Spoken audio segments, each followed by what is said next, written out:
আসসালামু আলাইকুম। আজকে নিয়ে আসছি মজাদার একটি রেসিপিটা হলো কাঁকড়া ফ্রাই খাবো আজকে বারবিকিউ বাসায় করে। আগে এটাকে সিদ্ধ করে নিতে হবে, এটা কালার চেঞ্জ হওয়া পর্যন্ত সিদ্ধ করতে হবে। এটা ভালো করে নেড়ে চেড়ে আমি এটাকে সিদ্ধ করতেছি, তারপরে এটাকে কেটে নিতে হবে।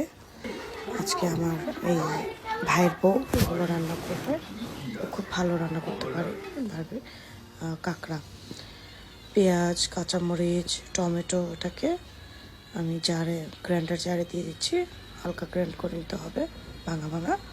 তারপর এটাকে হলুদ আর লবণ দিয়ে তেল দিয়ে ভেজে নিতে হবে। চিংড়ি মাছ যেভাবে আমরা আগে ভাজা ভাজা করি, রান্না করার আগে ভেজে নিতে হবে। সুন্দর করে ভেজে সবগুলো আলাদা আলাদা করে ভাজতেছি, যাতে কোনো বাজে স্মেল না থাকে। ভাই আর ভাইয়ের বউ দুজনেই রান্না করতেছে আর আমি ভিডিও করতেছি। ওরা দুইজনই সুন্দর করে মিলেমিশে কাজ করতেছে। যাই হোক, ওটা ভাজা হয়ে গেছে, আবার এটা দিয়ে দিচ্ছে।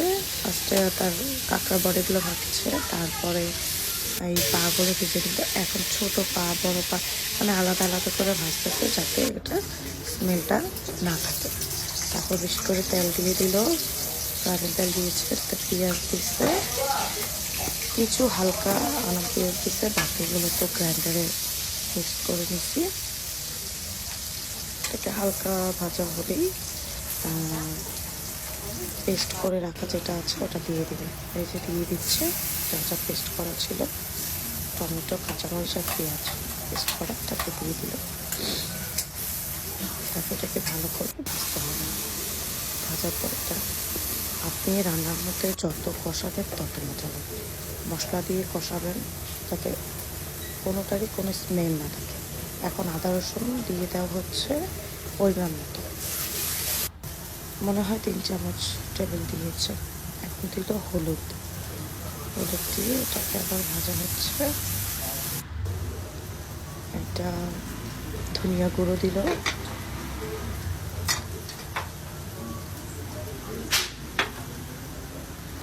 তারপর শুকনো মরিচের গুঁড়ো দিল 2 চামচ টেবিল।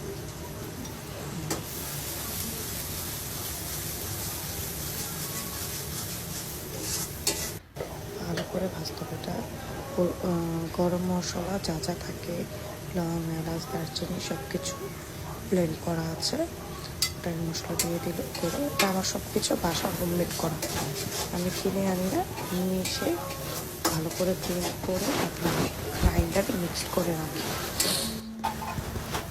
হালকা গরম পানি দিয়ে এটাকে ভালো করে ভাজা ভাজা করে কষানো হচ্ছে। যত কষাবেন তত মজা হবে।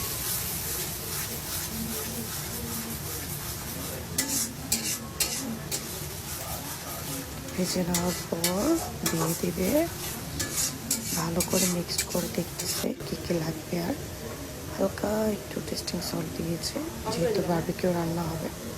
চিনি দিবে না, চিনি জায়গায় টেস্টিং সল্ট দিয়েছে। এখন সয়া সস 2 টেবিল চামচ দিয়ে দিল।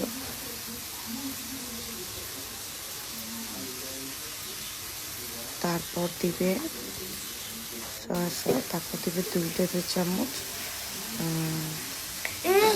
টমেটো সস দিয়ে ভালো করে এটাকে ভেজে নেওয়া হচ্ছে।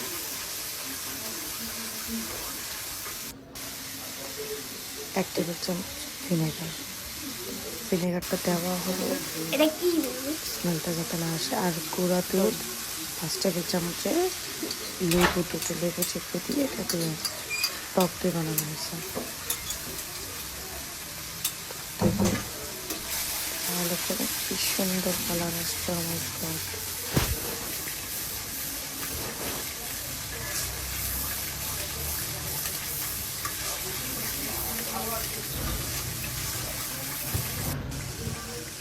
এক্সট্রা কাঁচামরিচ দিয়ে দিলাম। তারপরে এটা দিয়ে ভালো করে মশলা কষানো হচ্ছে। এটা ভালো করে ভাজা ভাজা হচ্ছে, যাতে কোনো স্মেল না থাকে সব মশলা এর জন্য।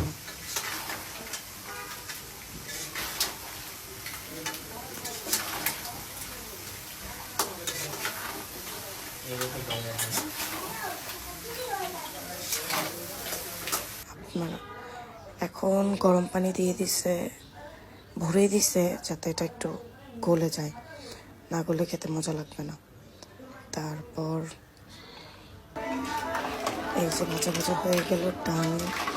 সবাই বাসা ট্রাই করবেন, অনেক মজা হয়েছে এটা। এই যে তেল বেরিয়ে আসছে, তার মানে এটা হয়ে গেছে। তারপরেই তো আমরা সব কিছু সার্ভ করে নিলাম খাবারের জন্য। সবাই মজা করে খাচ্ছে।